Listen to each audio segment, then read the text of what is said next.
Dobrý deň.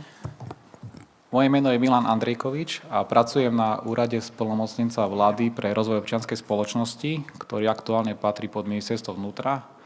Rád by som vám povedal niečo, čo varíme na ministerstve vnútra, teda z našej kuchyne, a to je pripravovaný nový zákon o registri mimovládnych neziskových organizácií.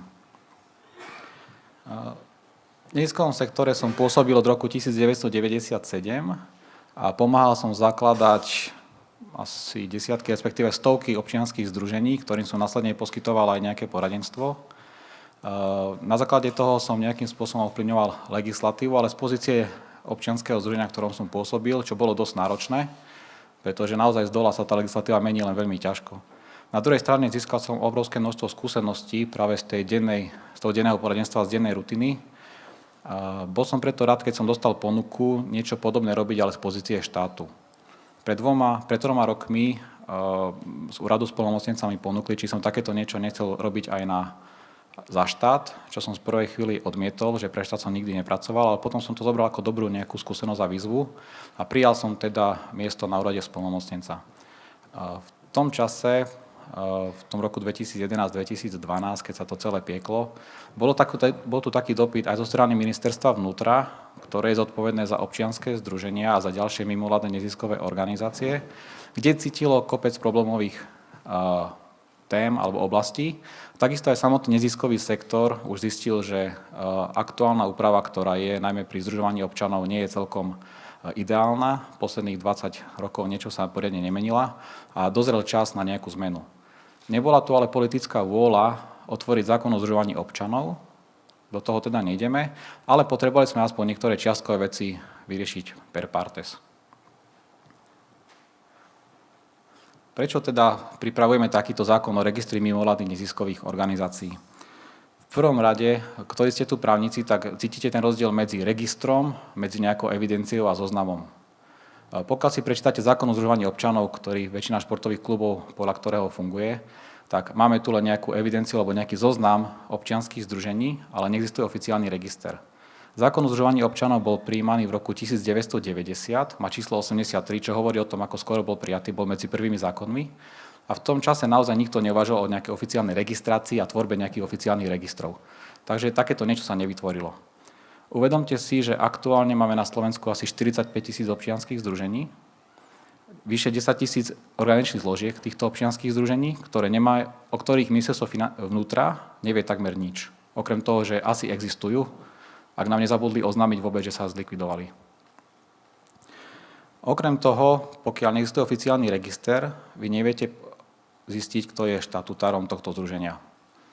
Tak ako majú podnikateľské subjekty obchodný register a výpis obchodného registra slúži na potvrdenie preukázania existencie organizácie, aké má sídlo a takisto kto je oprávnený konať, takýto výpis občianske združenia nemajú, pretože takýto register neexistuje. Dnes nie je nič jednoduchšie, ak mi dáte akékoľvek občianske združenie, do 2 týždňov sa mu dostanem na jeho bankový účet bez problémov. Pretože nevie nikto potvrdiť, kto je oficiálny štatutár a ja sa viem veľmi ľahko prihlásiť za štatutára ktoréhokoľvek občianskeho združenia. Preto silný je tu dopyt zo strany ministerstva vnútra, ktoré nevie, s kým má komunikovať, zo strany rôznych kontrolných orgánov, či je to riadiaci orgán na európske fondy, či sú to pri štátnych dotáciách, či je to nejaká vyšetrovacia zložka, ktorá potrebuje vedieť, s kým má komunikovať. Všetci sa pýtajú ministerstva vnútra, povedzte nám, kto je oprávnený konať, kto je štatutárom občianskeho združenia. Ministerstvo vnútra to nemá ako vedieť, ani to nevie. Čiže to je jedna zo základných dôvodov, prečo sme potrebovali spraviť register. Asi pred 2 rokmi mali sme jeden športový klub, kde sa v jeden deň 3 ľudia prehlasili za štatutárov. Poslali to všetci 3 listom, že oni sú štatutári a chceli ministerstvo vnútra, aby im to potvrdilo. Samozrejme, následné bolo, že chceli s tým ísť do banky a hýbať s majetkom, ktorý bol od tohto občianskeho združenia. Ministerstvo vnútra to nevedelo potvrdiť, išlo to na súd. Súd dodnes nevie vlastne vyriešiť, kto z týchto 3, ktorí sa tam prehlasili, je štatutárom. Takže aktuálne tým, že nemáme register občianskych združení, bol jeden z motivov, prečo robíme tento zákon. Ďalším motivom je, potrebovali sme zladiť niektoré z pravidiel, ako funguje neziskový sektor, napríklad rozličné sankcie, ktoré sú pri jednotlivých právnych formách. To vás tak nebude zaujímať. Dôležité bude, ako som to nazval, klasifikácia. Nemáme na Slovensku definované verejnoprospešné alebo všeobecné prospešné služby, účely, aktivity alebo status. Tak ako vy potrebujete informácie o tom, ako vyzerá šport, ako vyzerajú športové kluby, koľko ich je, koľko je v nich ľudí, aké financie sa v ňom točia, takisto aj ostatné verejnoprospešné účely by to isté potrebovali na nastavenie svojich politik, ale zistiť to nevieme, pretože nejaká klasifikácia neexistuje. Tak sme sa pokúsili prvýkrát v tomto zákone zaviesť aspoň proto klasifikáciu všeobecne prospešných účelov, ktorá sa bude neskôr vyvíjať, kde budeme potrebovať zase aj vašu pomoc. A potom ešte už to aj odznelo, Inštitút finančnej politiky na ministerstve financií vyžaduje zvýšiť transparentnosť neziskového sektora, pretože tvrdia, že obrovské verejné zdroje idú do neziskového sektora a späť, čo sa vráca vo forme transparentnosti, nelicuje to, aké dneska pravidla majú podnikateľské subjekty. Takže minimálne Ministerstvo financií požaduje zaviesť niektoré pravidlá, ktoré dnes majú podnikateľské subjekty v rámci transparentnosti a zverejňovania niektorých informácií. Tam je veľmi silný boj s Ministerstvom financií, aby sme zase nedali príliš veľa administratívnych povinností v prospech neziskového sektora. Na druhej strane cítime aj my istú potrebu štátu zisťovať alebo vedieť o tom, ako sa verejné zdroje míňajú. Koho sa teda bude týkať tento zákon o registri mimovládnych neziskových organizácií? 5 právnych fóriem, ktoré dnes sa evidujú alebo registrujú na ministerstve vnútra, respektíve na okresných úradoch sídle kraja. Vám som vyznačil, vás budú zaujímať určite občianske združenia, keďže športové kluby sú najmä občianske združenia, poprípade organizačné jednotky týchto občianskych združení, čo je absolútne neprebádaná oblasť. Tento register budujeme spôsobom, ak iné právne formy okrem týchto 5 vymenovaných budú mať záujem využívať nás register, čo sa nám tam tlačia aj ďalšie právne formy, samozrejme po dohode registrového orgánu spolu s ministerstvom vnútra, ktoré bude prevádzkovať tento register mimovládnych neziskových organizácií, tak sa môžu dohodnúť napríklad poľovnícke kluby, záujmové združenia právnických osôb a tak ďalej, ktoré budú chcieť byť vedené v tomto registri. Individuálnou zmluvou si to môžu dohodnúť. Cirkevné nadácie pôvodne bola dohoda, že budú. Aktuálne si dohodli priamo s registrom právnických osôb podnikateľov a subjektov verejnej správy, že priamo tam budú zapisovať svoje údaje, takže nebudú potrebovať vlastný register.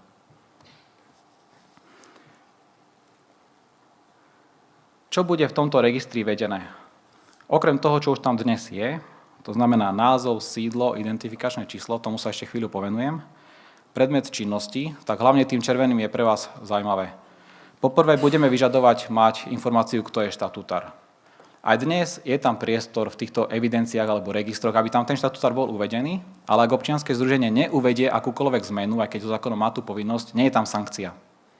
Výsledkom teda toho, že je to bez sankcie, že iba niekoľko združení nám oznamuje, že zmenili sme názov, sídlo, poprípade nám nejakým spôsobom oznámia, že tento človek je oprávnený konať, ale ďalších asi 15 000 to robí a ďalších nejakých 30 000 to nerobí, respektíve nepravidelne.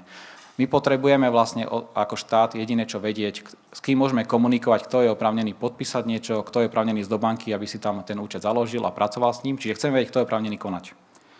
Potom, ako som spomínal, všeobecne prospešný účel, tomu sa ešte budem venovať. A nakoniec informáciu o organizačných zložkách alebo organizačných jednotkách občianskych združení, čo sa dotýka aj vás.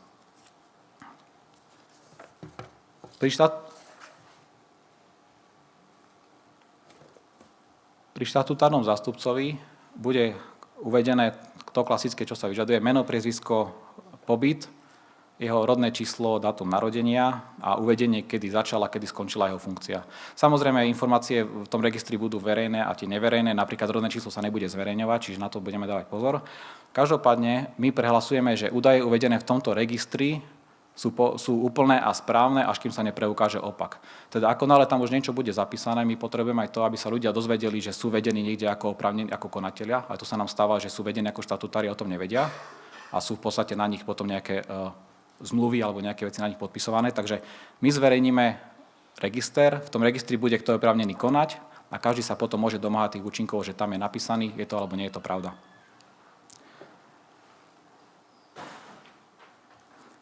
Potom ideme na všeobecne prospešné účely. Zanalyzovali sme zákon o nadáciách, zákon o neinvestičných fondoch, o neziskových nadáciách poskytujúcich všeobecne prospešné služby, o verejných zbierkach a takisto aj paragraf 50 zákona o daní z príjmov, ktorý sa venuje asignácii. A pozreli sme si, aké sú tie nepriamo definované všeobecne prospešné účely alebo služby, aktivity, ktoré môžu byť v neziskovom sektore podporované. Každý z týchto zákonov má tie účely definované trošku inak. Snažili sme sa zladiť to názvoslovie a dať na nejakú takú jednoduchú spoločnú štartovaciu čiaru a preto niekto mal podpora kultúrnych hodnôt, niekto kultúrnych pamiatok, niekto niečo ďalšie s kultúrou. Dali sme to ako názov kultúra. Vyznačil som tam ten bod 7, ktorý sa dotýka vás. Máme také z viacerých strán tlaky, aby sa ten jeden účel nazýval šport alebo telovýchova. Tam vás oslovíme v najbližšie, keď budeme tento zákon ešte už finalizovať, aby ste nám vlastne vypovedali, ako to máme zadefinovať. Či šport a telovýchova oboje, po prípade telovýchova, po prípade šport. Každá z týchto oblastí má pre a proti, my s tým pracujeme a budem veľmi radi, keď nám s tým pomôžete, aby vlastne tento váš účel bol definovaný tak, ako to bude vám vyhovovať. Na základe toho, že tie organizácie, ktoré budú v registri, sa prihlásia k tomuto účelu, vy si budete môcť v našom registri vyfiltrovať všetky organizácie, ktoré sa hlásia ku športu alebo k telovýchove. Čiže slúži to najmä pre istú klasifikáciu a pre potom možné filtrovanie. Ak máme 50 000 neziskových subjektov na Slovensku alebo 60 000 vrátane zložiek, koľko z nich je kultúrnych, koľko z nich je športových, koľko z nich ochrana životného prostredia. Toto bude metódou, samé organizácie si zvolia, čo chcú, nebude to nikto posudzovať, nebude to nikto overovať. Podobne ako pri živnosti, niekto si označí voľnú živnosť, že ju chce robiť, tak si to tak zvolí. Takisto aj tento verejno prospešný účel alebo všeobecne prospešný účel uvidíme, necháme voľne, aby si oni sami označili, v ktorých oblastiach chcú pôsobiť. Na to, keď si označia nejakú oblasť, na to neskôr budeme viazať možnosť prijímať verejné zdroje. Od tých najvyšších medzinárodných eurofondových až po asignáciu, pretože dnes aj ku notárovi sa ide len preto, aby notár posúdil stanovy občianskeho združenia a prečítal, či spĺňajú účel, ktorý je v tom paragrafe 50 zákona o daní z príjmov. Ostatné veci dnes štát už vie a vôbec by nepotreboval vykonávať každoročnú registráciu notára. Ak sa nám podarí zladiť tieto účely a budú tam vyškrtané, tak možno vynecháme celkovo aj notárov z celého systému registrácie každoročnej do zoznamu prijímateľov 2%. Takisto je tam potom bod dobrovoľníctvo ako ďalší. Tam by som zase využil tú príležitosť, že otvárate zákon o športe, vstupujete desi na pôdu dobrovoľníctva. Máme tu nejaké dobrovoľnícke organizácie, ktoré sa tomu venujú filozoficky. Možno oslovte ich a spojite sa s nimi, lebo tá definícia dobrovoľníctva v športe, ktorú ste si nastavili, je trošku v rozpore s tým, ako vyzerá klasické dobrovoľníctvo. Vzhľadom na odmenu za stratu času a tak ďalej. Čiže nechcem to tu nejak rozoberať, len by som dal také odporúčanie, prosbu a ponúkame priestor u nás. Spojme sa šport a dobrovoľníctvo a vyjasníme si túto hantýrku. Nie je to celkom z pohľadu dobrovoľníctva v poriadku. Športové kluby často majú zriadené organizačné zložky alebo jednotky, čiže nižšie zložky, alebo sa združujú do zväzov a pod tým majú niekoľko dcérskych jednotiek. Tieto jednotky sú pre ministerstvo vnútra a celkovo pre štát absolútne neuchopiteľné. Neviem o nich vôbec nič. Zriadiť organizačnú jednotku je plne v kompetencii materského občianskeho združenia. Neoznamuje to na ministerstvo vnútra, neregistruje sa to, neeviduje sa to, my o tom nevieme. Je aktuálne ich viac ako 10 000. Na druhej strane sú prijímateľmi verejných zdrojov. Už len kvôli asignácii sa registrujú samostatne. Najlepšie to viditeľné je pri rodičovských združeniach, ktoré sú združené v Slovenskej rade rodičovských združení a po celú majú viac ako 2000 dcérskych jednotiek, o ktorých nikto nič nevie. My v tomto registri zavedieme aspoň to, že to materské združenie nám oznámi všetky jednotky, ktoré si zriadili, budú videné v registri a štát aspoň bude vedieť, ako tak komunikovať, pretože aj tá organizačná jednotka má nejakú oprávnenú osobu konať, čiže nejakého štatutára tam má. Takže dnes, pokiaľ sa robí kontrola pri použití asignácie, ide sa po nejakej organizačnej zložke, štát nevie vôbec, za kým má ísť. Vôbec nevie, či ešte existuje, kedy bola zriadená, pretože neexistuje žiaden papier o tom a nevie, ako ho osloviť, s kým majú komunikovať. Preto požiadavka zo strany financií bola, aby sa aj tieto zložky ukázali verejne, aby každý videl, koľko má zložiek pod sebou zriadených, ktoré majú právnu subjektivitu, aj keď je to na vode táto právna subjektivita, ale hovoríme, že majú, pretože taká je prax, a aby bolo možné vykonávať ich kontrolu a s niekým komunikovať.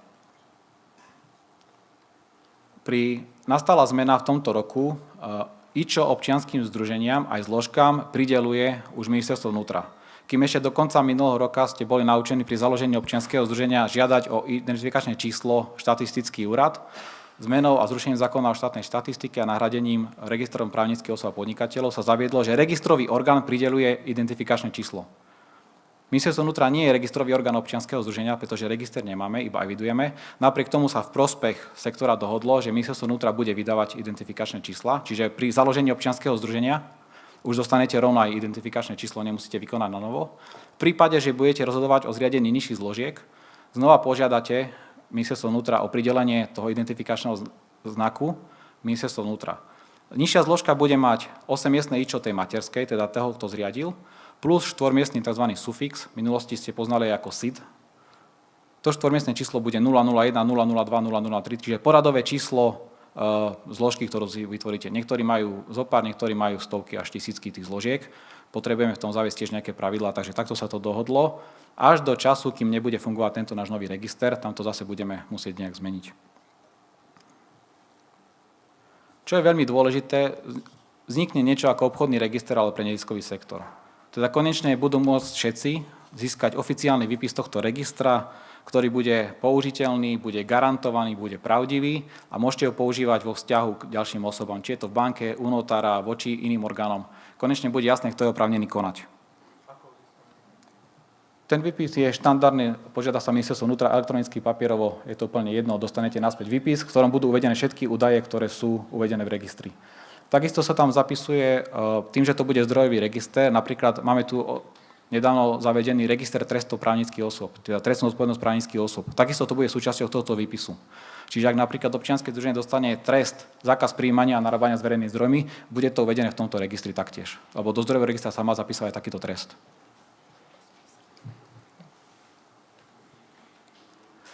Ako som povedal, aktuálne máme asi 45 000 občianskych združení. Aby ste mali predstavu, denne vzniká 20 nových teraz. Počas letného jarného obdobia je to asi 10 denne a teraz ku koncu roka je to 20 denne nových občianskych združení, o ktorých štát v podstate nevie nič, len to, že vznikli a ďalší život netuší. Takže máme tam veľa bielých miest. My po spustení tohto registra dáme prechodné obdobie na nejaký čas, predpokladáme 3 roky, aby nám to tieto združenia doplnili všetky biele miesta, ktoré tam majú. Najmä nás zaujíma štatutár, aktuálne sídlo, ak mali nejakú zmenu názvu, aby nám to povedali. Nie je našim cieľom zlikvidovať tie spiace. Máme tu slobodu združovania sa, ústava nám dáva tiež nejaké práva združovať sa. Našim cieľom nie je zlikvidovať spiace občianske združenia. Nevadí nám, keď budú 20 rokov spiace, ďalších 20 rokov budú spať. Je to naše právo, aby sme to takto mali. Akurát chceme vedieť, aby nám dali človeka, s ktorým môžeme komunikovať v prípade, že to štát potrebuje. Čiže aby nám do tých 3 rokov oznámili, kto je oprávnený konať. Ostatné veci, keď tam budú názov sídlo, budú staré. My v registri hovoríme, že sú pravdivé, ale takto prehlasíme a oni nám budú musieť potom dokazovať opak, že sa medzi tým nejakým spôsobom presťahovali, zmenili názov. Ale pokiaľ tam nebude štatút, pravdepodobne po 3 rokoch prechodného obdobia dojde v likvidácii občianskeho združenia. Čo je ale veľmi dôležité, tí, ktorí budú mať biele miesta, dovtedy nebudú môcť prijímať verejné zdroje. Predpokladáme, že 1. januára 2018 bude účinnosť tohto zákona. Od účinnosti tohto zákona máme v paragrafe 6, ktorý je posledný paragraf tohto zákona. Pôvodne sme písali nejak 52 paragrafový zákon, skončili sme pri 6. Čiže je to veľmi jednoduchý, veľmi ľahký a čitateľný zákon. A práve posledný hovorí o tom, že zakazujeme všetkým subjektom verejnej správy poskytnúť akékoľvek verejné zdroje tej organizácii zapísanej v registri mimovládnych neziskových organizácií, ktorá tam bude mať biele miesta. Čiže vo vašom záujme bude, aby ste nám čím skôr 1. januára okamžite doplnili, kto je štatutár, od tej chvíli fungujete ďalej, ale tí, ktorí nebudú mať záujem a budú chcieť využiť celé 3-ročné prechodné obdobie, prosím, môžu, ale dovtedy nebudú čerpať verejné zdroje. A tam hovoríme o asignácii, hovoríme o eurofondoch, norských, švajčiarskych fondoch, štátnych dotáciách miest a obcí a tak ďalej. To všetko bude zakázané až do času, kým výpis nebude kompletný, čiže kým nebudú kompletné údaje vyplnené. Ako som spomínal, je to veľmi jednoduchý zákon o 6 paragrafoch. My nevstupujeme aktuálne do žiadnych procesných vecí. My nemeníme postupy, ako ste boli doteraz naučení komunikovať ako občianske združenie s ministerstvom vnútra, ako sa zakladá občianske združenie, ako sa robia zmeny, ako sa likviduje, to všetko ostáva. My len zavádzame jednu strechu, jednotný register. Takisto pri iných právnych formách, napríklad nadáciách a neinvestičných fondoch a neziskovkách, nemeníme postupy. Keď sú naučené komunikovať s okresným úradom v sídle kraja, naďalej tá komunikácia ostáva rovnaká, len premážeme existujúce evidencie a registre do jedného komplexného registra. A na záver očakávaný harmonogram. Zákon je už pripravený. Asi rok sme chodili s ním po Slovensku, podobne ako vy ste mali dišputy, ktoré ste viedli ku zákonu o športu. My sme niečo pôvodné viedli, len sme to nemali takto nazvané. Sme chodili po všetkých krajských mestách po Slovensku, kde sme tento zákon predstavovali, skracovali ho, zjednodušovali a zapracovali nejaké pripomienky. Aktuálne je pripravený tak, že čakáme na zelenú od ministra vnútra, aby nám pustil tento zákon do legislatívneho procesu, čo môže byť každým dňom. Ako náhle to prejde, očakávame, že budúci rok, teda roku 2017, by tento zákon mohol prejsť cez parlament a očakávaná účinnosť je 1. januára 2018, pokiaľ to pôjde tak, ako sme to nastavili. Tak, ďakujem vám za pozornosť.